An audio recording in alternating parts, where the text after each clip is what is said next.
ने वैसे तो बहुत जगह केक कटाया होगा, लेकिन हम भी काटेंगे केक आप लोग को जानते हैं।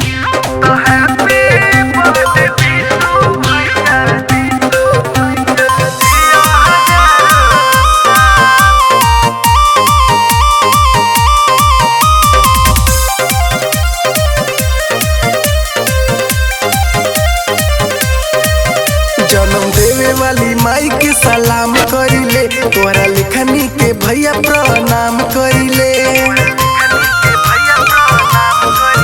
जन्म देवे वाली माई के सलाम करिले, तोरा लिखनी के भैया प्रणाम करिले। तू तो हवा सिवान के लाल, तू तो हवा बिहार के लाल।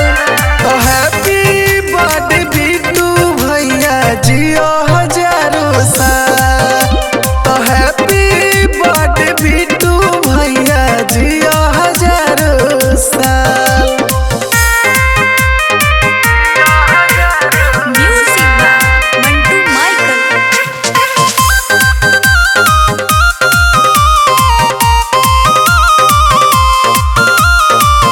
केतनन की कइले बाड़ा भैया भलाई, तोहार उपकार हवा केहू ना भुलाई।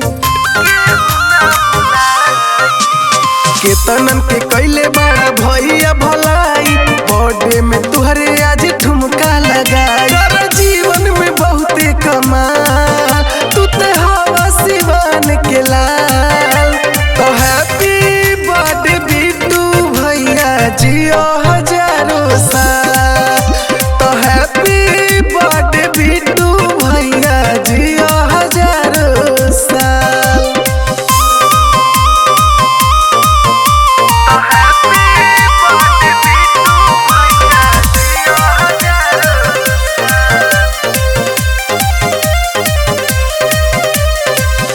जिंदगी में खुश रह, रब से बानी